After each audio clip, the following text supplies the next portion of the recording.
मसावी लसावी.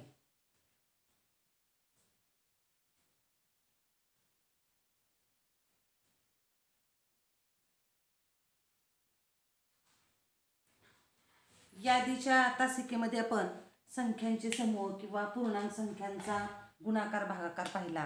तर पूर्णांक संख्येच्या आधी नैसर्गिक संख्या समूह आपण पाहिलेला आहे. 1 2 3 अशा अनंत संख्या. नंतर त्याच्यानंतर पूर्ण संख्या समूह पाहिला होता. शून्य आणि नैसर्गिक संख्या यांचा मिळून समूह आहे, त्याला आपण म्हणतो पूर्ण संख्या समूह. आणि त्यानंतर पूर्णांक संख्या समूह, पूर्ण संख्या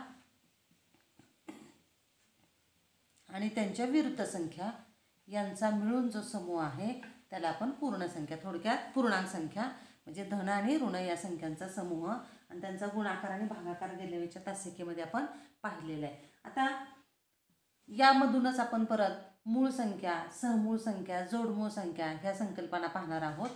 आणि त्याआधी मसावी जे प्रकरणाचं नाव आहे ते म्हणजे काय आहे बघूया. मसावी आणि लसावी. मसावी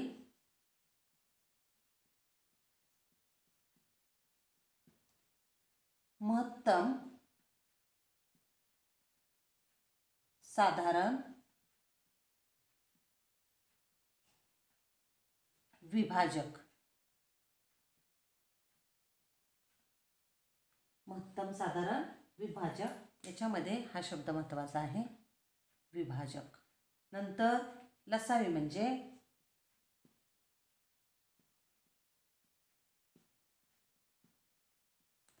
लघुत्तम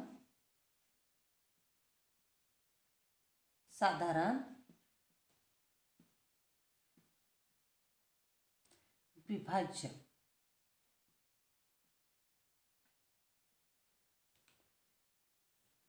आता विभाजक आणि विभाज्य याच्यामध्ये समजा आपल्याला 15ला 3 भागायचे, भागाकार 5 येतो, 3 5 15 0. तर याच्यामध्ये हा जो असतो याला म्हणतो आपण विभाज्य. ज्याला भागतो तो विभाज्य, ज्याने भागतो तो विभाजक आणि हा असतो भागाकार. मग आता महत्तम साधारण विभाजक शोधायचा आहे. याचा अर्थ मोठ्यात मोठी अशी संख्या की विभाजक आहे त्या संख्येनं दिलेल्या संख्येला भाग लावला पाहिजे. उदाहरणार्थ 4 आणि 8 ही संख्या आहे. मग 4 आणि 8 दोन्हींनाही भाग जाणाऱ्या संख्या विभाजक शोधले आपण. बघा 4लाही भाग गेला पाहिजे आणि 8लाही भाग गेला पाहिजे. मग समजा 2 ही संख्या आहे, 4लाही भाग जातोय आणि 8लाही भाग जातोय. नंतर 4 ही संख्या आहे, 4लाही भाग जातोय आणि 8लाही भाग जातोय आणि 8 आहे. मग या विभाजकामध्ये सर्वात मोठा एक मिनिट बघा 4नंही भाग जातोय आणि 8नं. आता 8 ही संख्या आपल्याला घेता येणार नाही कारण 8नं 4ला भाग लावता येत नाही, 8ला फक्त लागतोय. फक्त 4 2 कसं आहे की 4लाही भाग गेला पाहिजे, 8लाही भाग गेला पाहिजे. 4 कसं आहे तर 4लाही भाग गेला पाहिजे आणि 8लाही. मात्र 8 आपण घेतलं होतं पण ते चुकलं होतं. 8नं 4ला भाग जात नाही पूर्णांकात आणि म्हणून 2च संख्या 2 आणि 4 हे विभाजक आहेत 4चे आणि 8चे. मग यातला मोठा विभाजक कोणता आहे 4 आणि म्हणून यांचा 4 आणि 8चा मसावी 4 झाला. म्हणजे मसावी असं म्हटलं तरी संख्यांचं निरीक्षण केलं तर लहान उत्तर येतं नेहमी. मसावीचं उत्तर लहान येतं आणि म्हणून इथं मसावी बरोबर 4. आता लसावी हेच उदाहरण लसावीसाठी घेऊया. लसावी शोधतोय म्हणजे काय शोधतोय आपण विभाज्य. अशा कोणत्या कोणत्या संख्या आहेत की त्या संख्यांना 4नंही भाग जाईल आणि 8नंही भाग जाईल. बघा 4 आणि 8नं भाग जाणाऱ्या संख्या आपण शोधतोय. मग 4नंही भाग गेला पाहिजे, विभाज्य अशा संख्या आहेत की त्याला 8नंही भाग गेला पाहिजे. तर आता इथं आपल्याला 4 लिहिता येत नाही कारण त्या 4ला 8नं भाग जात नाही. मग कुठनं सुरुवात करूया आपण तर बघा 8 की 8ला 4नंही भाग जातोय आणि 8नेही भाग जातोय, म्हणजे कोणती परत संख्या येईल? समजा 16, 4नेही भाग जातोय आणि 8नेही भाग जातोय.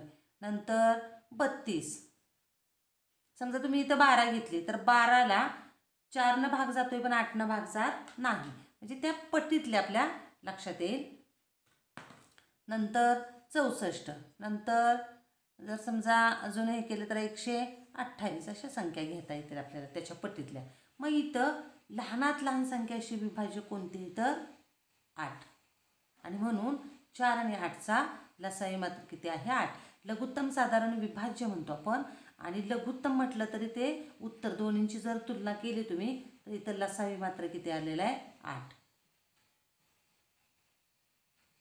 मग हे दरवेळेस सगळं करत बसायचं का? तर नाही. तर त्यासाठी सोपी पद्धत आहे अवयव पाडणे, आणि अवयव पद्धतीने आपण लसावी आणि मसावी काढू शकतो. त्याआधी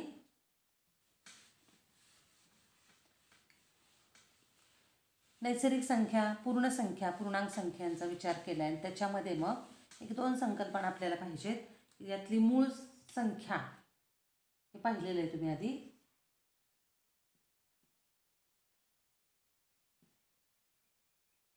आपल्याला सहमूळ संख्या ही एक संकल्पना पाहिजे, आणि जोडमूळ संख्या.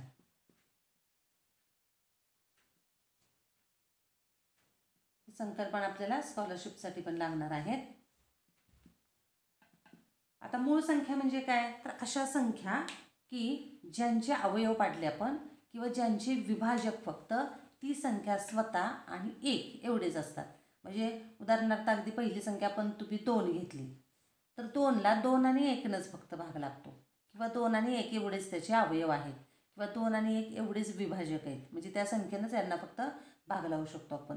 3, नंतर 5. आता आपण 4 का लिहित नाही? तर 4ला 4नं पण भाग जातो, 1नं पण जातो, आणि परत 2नंही जातो. आणि आपला नियम काय? तर ती संख्या स्वतः आणि 1 एवढेच फक्त विभाजक त्याचे पाहिजेत. मग ह्या ज्या संख्या आहेत, समजा त्यानंतर 7, 11, तर ह्या मूळ संख्या झाल्या. आता सहमूळ संख्या म्हणजे काय? तर कोणत्याही 2 संख्या घ्यायच्या आणि त्याच्यामध्ये 2 संख्यामध्ये सामायिक विभाजक फक्त 1 पाहिजे. कोणत्याही 2 संख्या, कोणत्याही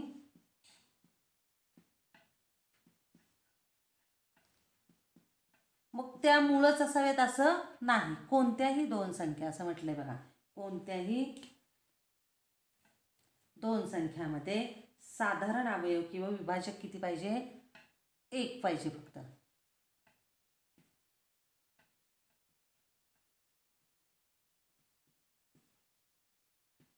विभाजक फक्त 1 असेल तर त्या संख्यांना सहमूळ संख्या म्हणायचं. आता समजा उदाहरणार्थ जोडमूळ नंतर बघूया. 2 आणि 3 ह्या दोन्हीही मूळ संख्या आहेत, आणि त्या कशा आहेत? सहमूळ पण आहेत, कारण यांच्यामध्ये फक्त एकच सामायिक अवयव आहे. आता समजा मी असं म्हटलं 4 आणि 10, तर ह्या सहमूळ संख्या आहेत का? तर या सहमूळ संख्या येणार नाहीत, कारण याच्यामध्ये काय होणार आहे? तर तुम्हाला 2 अवयव येणार आहेत. म्हणजे 4चे अवयव झाले 2 आणि 2, आणि 10चे झाले 2 आणि 5, आणि याच्यामध्ये 2 हा कॉमन अवयव येतोय, म्हणून 4 आणि 10 या सहमूळ संख्या येणार नाहीत. पण त्याऐवजी 4 आणि 7 घेतलं मी, तर ह्या सहमूळ संख्या आहेत का? तर आहेत. ह्या सहमूळ संख्या आहेत का? आहेत. म्हणजे इथं तुमच्या लक्षात येईल की सहमूळ संख्या असण्यासाठी त्या दोन्ही संख्या मूळ असाव्यात असं नाही. इथं ही संयुक्त संख्या आहे. आता मूळ आणि संयुक्त म्हणजे माहिती आहे तुम्हाला की संयुक्त संख्या म्हणजे ज्याचे अवयव त्या संख्या स्वतःशिवाय अजून पडणार आहेत. म्हणजे 2 आणि ती संख्या स्वतः 1 आणि अजून अवयव असतील तर त्याला म्हणतो आपण संयुक्त संख्या.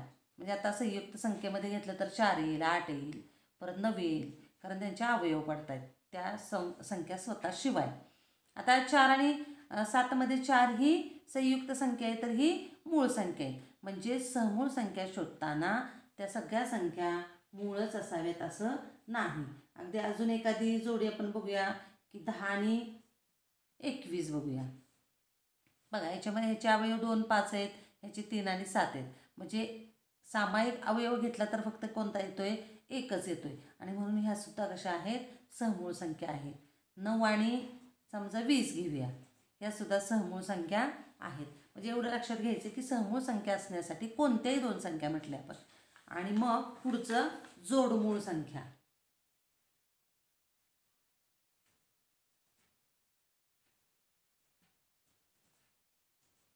आता जोडमूळ संख्येची व्याख्या बघा, ज्या दोन मूळ संख्यामध्ये फरक 2चा असतो.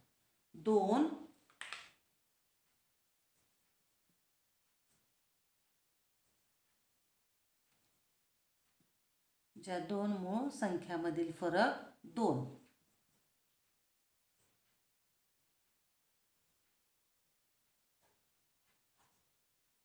ज्या दोन मूळ म्हणजे त्या संख्या कशा पाहिजेत, मूळ पाहिजेत आणि फरक किती पाहिजे त्यांच्यात, 2 पाहिजे, अशा संख्यांना जोडमूळ संख्या असे म्हणतात. मग कोणकोणत्या असतील, उदाहरणार्थ 3 आणि 5 घ्या, दोन्ही मूळ पाहिजेत. इथं सहमूळ संख्या शोधताना त्या मूळ असाव्यातच असं नाही, फक्त त्यांच्यामध्ये एकच अट आहे की त्यांच्यामध्ये विभाजक किती पाहिजे, 1 पाहिजे.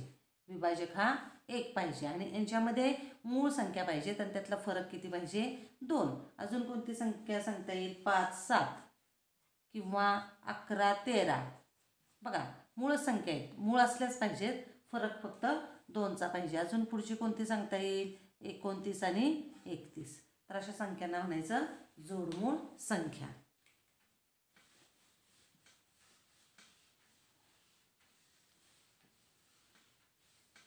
बघा मसावीचा अर्थ आपण पाहिला, लसावीचा. मसावी म्हणजे महत्तम साधारण विभाजक, लसावी म्हणजे लघुत्तम साधारण विभाज्य. मसावी शोधताना आपण अशी मोठ्यात मोठी संख्या की त्या संख्येनं, म्हणजे आता उदाहरण 4 आणि 8चं, मोठ्यात मोठी संख्या की त्या संख्येनं 4ला आणि 8ला पण भाग केला पाहिजे. आणि आपण मसावी किती शोधला होता, 4. या 4नं 4ला आणि 8ला भाग लागला पाहिजे. आणि लघुत्तम साधारण विभाज्य म्हणजे अशी लहानात लहान संख्या की त्या संख्येला या दोन्ही संख्येनं भाग गेला पाहिजे. आणि मग लसावीमध्ये आपण म्हणत होतो 8 की 8ला 4नेही भाग जातो आणि 8नेही भाग जातो. आणि इथं 4नं 4ला भाग गेला पाहिजे आणि 8ला. आता याची सोपी पद्धत आपण आहे ती पाहणार आहे आपण नंतर. आता बघा मूळ संख्या ज्याचे अवयव एक आणि ती संख्या स्वतः आहे तिला मूळ संख्या म्हणतो. संयुक्त संख्या 1 आणि ती संख्या स्वतः शिवाय अवयव त्याचे पडतात ती संयुक्त झाली. जोडमूळ संख्या की ज्या सहमूळ संख्या ज्या दोन संख्यातला साधारण विभाजक फक्त 1 आहे, मग त्या कोणत्याही दोन संख्या असतील त्यांना काय म्हणत होतो आपण, तर सहमूळ संख्या.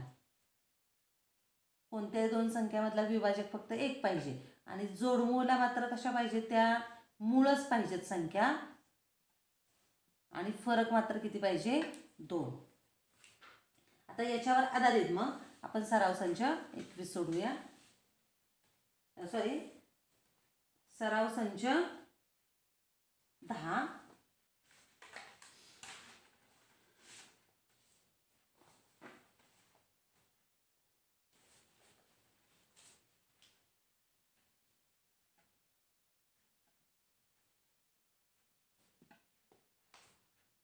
सराव संच 10 बघूया. बघा जी संख्या मूळ नाही आणि संयुक्तही नाही अशी संख्या कोणती, तर आपल्याला माहिती आहे 1 ही संख्या अशी आहे की ती मूळही नाही आणि संयुक्तही नाही.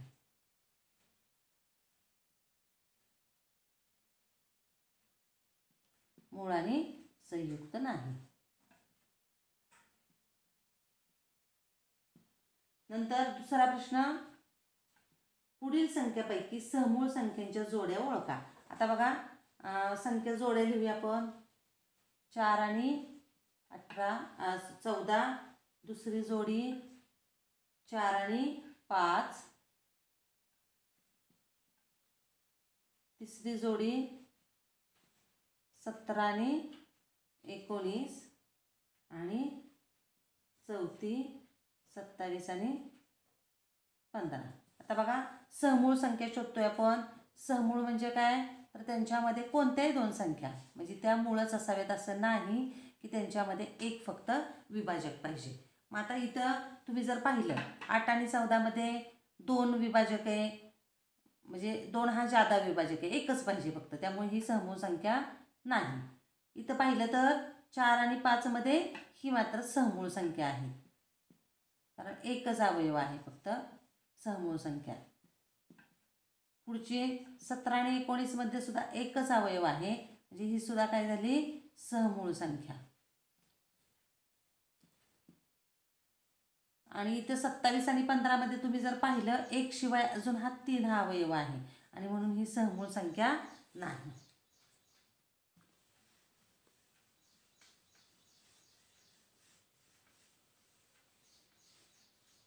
तिसरा 25 ते बघा प्रश्न तिसरा 25 ते 100 यामधल्या सर्व मूळ संख्यांची यादी करायची.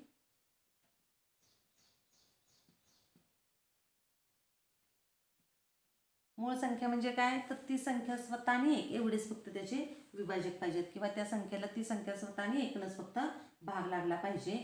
आणि म्हणून मग आता 25 ते 100 मधल्या मूळ संख्या बघा, 25 येत नाही, 26 येत नाही, कारण 26ला 13नेही भाग जातो, 26नेही भाग जातो, म्हणून 26 नाही. मग पहिली संख्या कुठली येणार आहे 27. 27 नंतर पुढची मोजली 27 येणार नाही, 27ला पण भाग जातो, डायरेक्ट कोणती येणार आहे 29. 29 नंतर 31. 31 नंतर कोणती येणार आहे बघा 32, 33, 34, 35 येणार नाही, 36 पण येणार नाही, 37 ज्याचे अवयव पाडता येत नाहीत थोडक्यात. 37 नंतर 41. 41 नंतर 43 येणार मध्ये. 43 नंतर 47. 47 नंतर 53. 53 नंतर कोणती येणार आहे 59. 60 येणार नाही, नंतर 61. नंतर 62, 63 भाग जात आहेत त्यांना, 64 नाही, 65 येणार नाही, कारण 13 आणि 5नं भाग जातो, 66 येणार नाही, कारण 11 आणि 6ने भाग जातो, मग 67.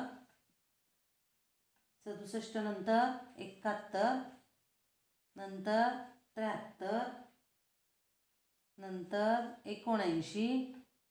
79 नंतर 80, 81 भाग जात आहेत, 82ला पण भाग जातोय, 83. 84 भाग जातोय, 85ला भाग जातो, नंतर 86, 87ला पण भाग जातो, किती येणार आहे मग 89. आणि 89 नंतर बघा 87ला पण 3 भाग जातो, कारण 3 दुणे 6 आणि 3 नवे 27, म्हणजे 3 आणि 29 अवयव आहेत, म्हणजे 89 नंतर किती येणार आहे आपल्याला 97. तर अशा एकूण किती 16 आहेत बघा संख्या आहेत, 1 2 3 4 5 6 7 8 9 10 11 12 13 14 15 आणि 16, म्हणून एकूण संख्या किती आहेत 25 ते 100 मधल्या मूळ संख्या एकूण संख्या आहेत 16.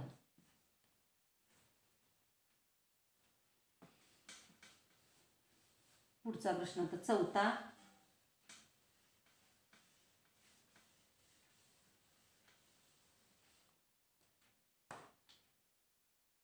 चौथा प्रश्न 51 ते 100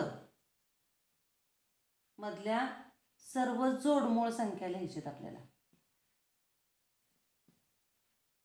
आता आपण पाहिले जोडमूळ म्हणजे त्या मूळ असल्याच पाहिजेत, आणि कितीचा फरक पाहिजे 2चा. मग आता समजा 51 ते 100 मध्ये पहिली जर संख्या पाहिली तर कोणती येणार आहे जोडमूळमध्ये बघा, जोडमूळचा आपण काय पाहिलेलं आहे व्याख्या, तर त्या मूळ असल्या पाहिजेत, आणि कशा पाहिजेत तर 2च्या फरकाने पाहिजेत. मग पहिली किती येणार आहे 51 आणि 53. नंतर 71 आणि 73 येणार आहे.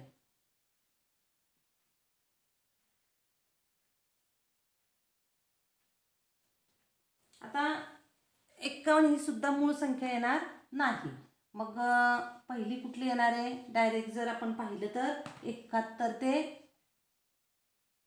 73. अजून 2च्या फरकाने बघा कुठली येणार आहे तर 41 नाही 41 येत नाही, कारण आपल्याला 51 पासून पाहिजे ना. मग पहिली एकच येणार आहे, 71 आणि 73 जोडमूळ, म्हणजे मूळ पाहिजे आणि 2च्या फरकाने पाहिजे. अजून कोणती शोधता येईल बघा. तर एवढी एकच संख्या आपल्याला पाहता येते.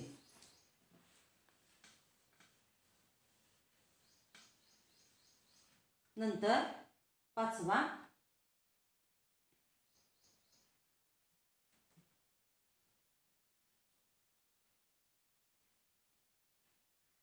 1 ते 50 मधील समूळ संख्यांच्या 5 जोड्या. 1 ते 50 समूळ संख्यांच्या जोड्या.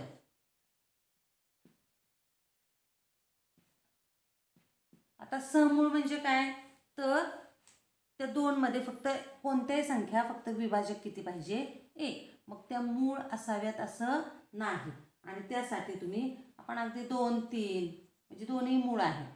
पण समजा 2, 5 दोन्हीमध्ये पण एकच साधारण विभाजक आहे. त्यानंतर अगदी तुम्ही 3 आणि 10 घेतली तरी चालेल, कारण यांच्यामध्ये फक्त एकच म्हणजे त्या मूळच असावेत असं नाहीत. आणि अशा कितीतरी जोड्या आपल्याला लिहिता येतील. अगदी मागाशी लिहिलेली 10 आणि 21 ही सुद्धा, कारण याच्यामध्ये एकच फक्त साधारण घटक आहेत. किंवा 4 आणि 7, 7 आणि 10 ही सुद्धा घेता येईल. अशा कितीतरी जोड्या घेता येतील. कोणत्याही 5 जोड्या आपल्याला घ्यायच्या आहेत.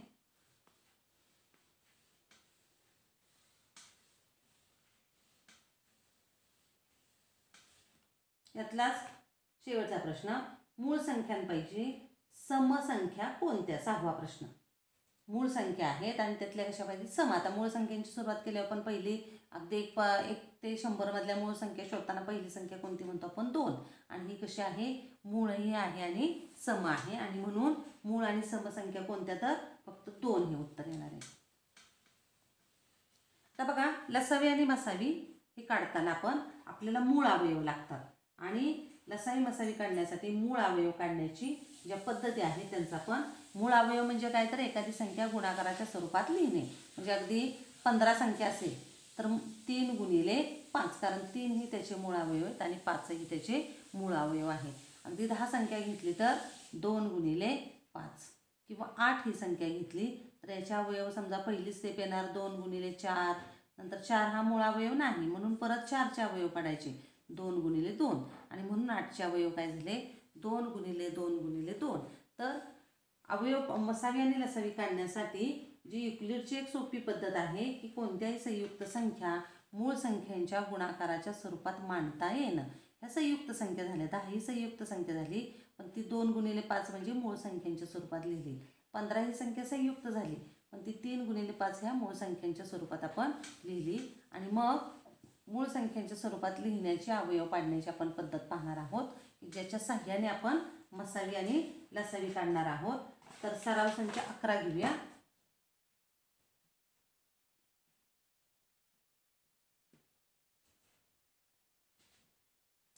बघा, अवयव पाडण्याचे 2 पद्धती आहेत, उभी पद्धत आणि आडवी पद्धत. तर आता हे पहिलंच उदाहरण आपण दोन्ही पद्धतीने घेऊया, पण शक्यतो आपण आडवी पद्धत बऱ्याच वेळा लिहितो. मग आता उभ्या पद्धतीमध्ये काय करतो आपण, इथं 32 लिहायचं, मूळ अवयव शोधायचे. अगदी अवयव शोधताना किंवा विभाजक कोणकोणते आहेत, विभाज्यतेच्या कसोट्या, एकम स्थानचा अंक 2 असेल तर 2 न भाग जातो. मग इथं 2 लिहायचं आणि 2 न याला भाग लावायचा, बेक बे बेस 12 म्हणजे 16 गुणिले 2 माहिती आपल्याला, तोंडी पण येते. परत 16ला अवयव कितीनं जातो, 2 न भाग जातो, मग 2 8 16. परत 2ला 8ला भाग कितीनं जातो, 2 न, 2 चौक 8. परत ह्या 4ला भाग कितीनं जातो, 2 न, 2 दुनी 4, इथं आलेला भागाकार लिहायचा. परत या 2ला भाग कितीनं जातो, 2 न, 2 गुणिले 1, आणि 1 येईपर्यंत इथं असे अवयव पाडायचे, भाग लावायचे. आणि म्हणून मग 32चे अवयव काय झाले, 2 गुणिले 2 गुणिले 2 गुणिले 2 गुणिले 2 मूळ अवयवांच्या स्वरूपात. त्यातला प्रत्येक अवयव हा मूळ अवयव असला पाहिजे. आता हीच पद्धत आपण आडव्या पद्धतीला मांडूया. एकम स्थानचा अंक 2 आहे म्हणजे 2 न भाग जातोय, मग 2 गुणिले 16. जो अवयव घेऊ त्यानेच इथं भाग लावायचा नजरेनं अगदी, आणि इथं भागाकार लिहितो आपण की 2 न 32ला भागलं तर किती येतं 16 किंवा 2 गुणिले 16 पाडेपाठ असतील तरी लक्षात येते. मग हे 2 आहेत तसंच मांडायचं. आता हे 16चं बघूया. 16 म्हणजे काय 2 गुणिले 8. परत 2 अवयव आहे त्याचा. परत हे 2 वेळा 2 आहे तसंच लिहिलं मी. आता 8चे अवयव काढते मी 2 गुणिले 4. पुढं हे 3 वेळा 2 आहे तसंच लिहिलं. 4 म्हणजे 2 गुणिले 2 आणि म्हणून मग तेच अवयव येणार आहे. 32चे अवयव काय झाले 2 गुणिले 2 गुणिले 2 गुणिले 2 गुणिले 2 5 वेळा 2. तर आडवी पद्धत आणि उभी पद्धत याच्यामध्ये जी सोपी वाटेल ती, पण आपण शक्यतो 9वी 10वीमध्ये पण आडव्या पद्धतीनं पटकन अवयव पाडतो. हे एक उदाहरण तुम्हाला उभ्या पद्धतीनं तुम्ही उभी आणि आडवी अशा दोन्ही पद्धतीनं तेच उदाहरण सोडून बघायचं.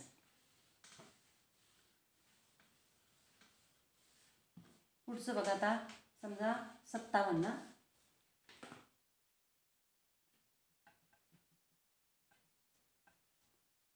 2 ना अवयव जात नाही मग 2च्या पुढची संख्या 3 बघायची. 7 आणि 5 12. 12ला 3 न भाग जातो म्हणजे या संख्येला पण 3 न भाग जातो. 3ची कसोटी असेल माहिती तुम्हाला की संख्यांच्या अंकाला जर त्या संख्येनं 3 न भाग जात असेल तर त्या संख्येला सुद्धा 3 न भाग जातो. 3 आता 3 न भाग लावला तर 3 गुणिले किती येणार 3 1 3 भाग लावला तर 2 राहिले. 3 9 27 किंवा 57 म्हणजे 19 त्रिक 57. आता हे दोन्ही मूळ अवयव झाले. याच्या पुढं जायची गरज नाही. आता पुढं दुसरं त्याच्या पुढचं उदाहरण बघूया.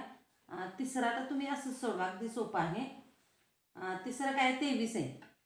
सोडवायची तर जादा काही स्टेप करायची गरजच नाही. 23चे अवयव काय आहेत 23 गुणिले 1 किंवा 1 गुणिले 23 अवयव पडत नाहीत. मूळच संख्या दिलेली आहे. मूळ संख्या दिली असतील तर तिचे फोड आपल्याला करता येणार नाही. आता 150 बघूया चौथं उदाहरण. आता 150ला एकम स्थानांक 0 म्हणजे 2 न भाग जातो. 2 14 1 राहिला 2 5 10 म्हणजे 75 गुणिले 2 म्हणजे 150. 2 आहे तसंच ठेवलं. याला मात्र 3 न भाग जातो. आता 2 न जात नाही म्हणजे दरवेळेसच 2 न जाईल असं नाही.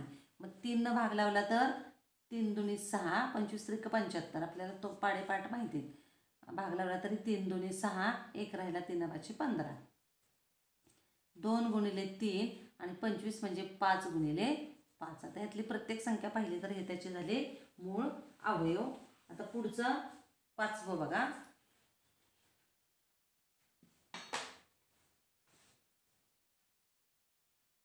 216. 2 न भाग जातो. याला एकम स्थानांक 6 आहे त्यामुळं 1 घेतला भाग लागला शून्याचा 2 म्हणजे 2 गुणिले 108 म्हणजे 216. परत 2 याला परत 2 न भाग जातोय. 2 5 10 2 4 8. 2 गुणिले 2 परत एकम स्थानचा अंक 2 दिसतोय म्हणून हे आहे तसंच ठेवायचं. हे 54 म्हणजे 2 गुणिले 2 दुनी 4 हातचाला 1 2 7 14. 2 गुणिले 2 गुणिले 2. आता इथं मात्र 2 न भाग जात नाही तर 3 न जातो. 3 9 27.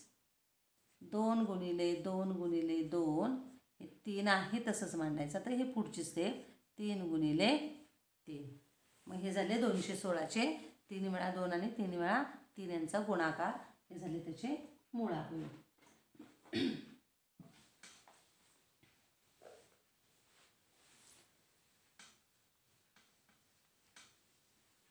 बघा असंच 6वं आहे. तुम्ही सोडवा. 216चं सोडवलं आपण. 208चं असंच आहे. सोडवा तुम्ही. 7वं एक घेऊया.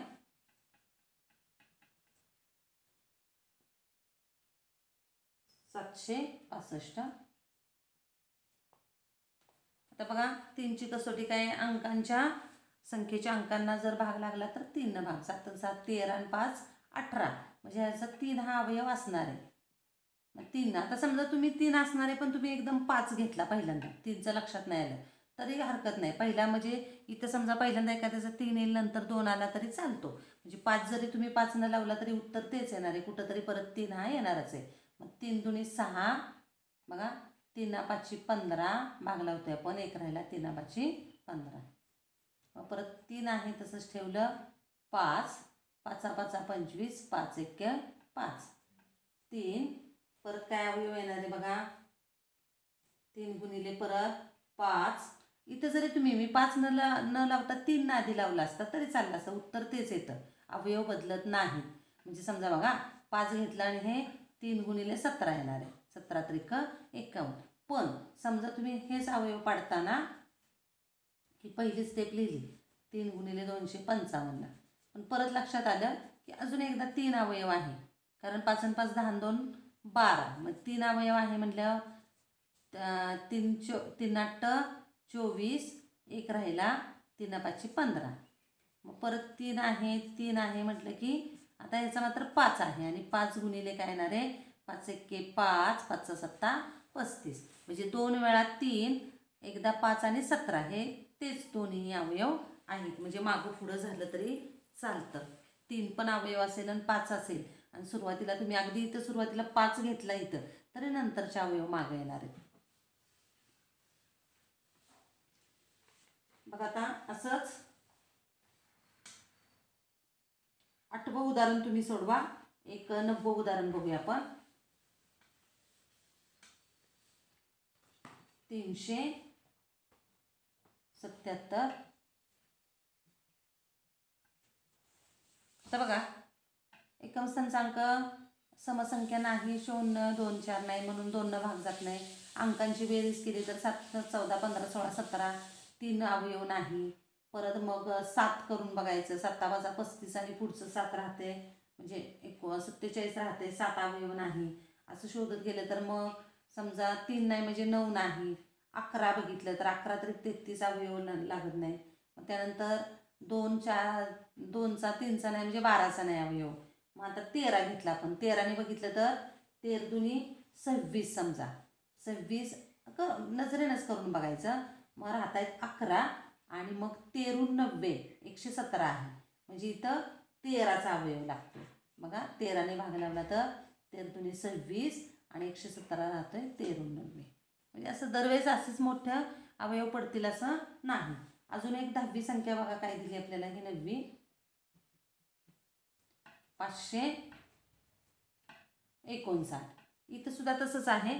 तुम्ही जर शोधत गेला 5 आणि 5 10 19, म्हणजे 2 अवयव नाही, 3 नाही म्हणजे 9 नाही. मग पुढचा 11 शोधला तर 11 5 55 येतच नाही. मग 13 बघितलं तर 13 चौक 52 आणि 3 राहत आहे, 13 त्रिक 39, म्हणजे याचं 13 अवयव आहे. 13 चौक 52 आणि 13 त्रिक 39. आता या 43चे अवयव पडत नाहीत म्हणून आपण तसंच पाहिलं. तर बघा आजच्या तासिकेमध्ये आपण सहमूळ संख्या, जोडमूळ संख्या, नंतर मूळ अवयव पाडणे आणि त्याच्यावरून मूळ अवयव पाडलेला सराव संच 11 सोडवलेला आहे. या दोन्ही सराव संच 10 आणि 11चा परत आज सराव तुम्ही करायचा आहे. धन्यवाद.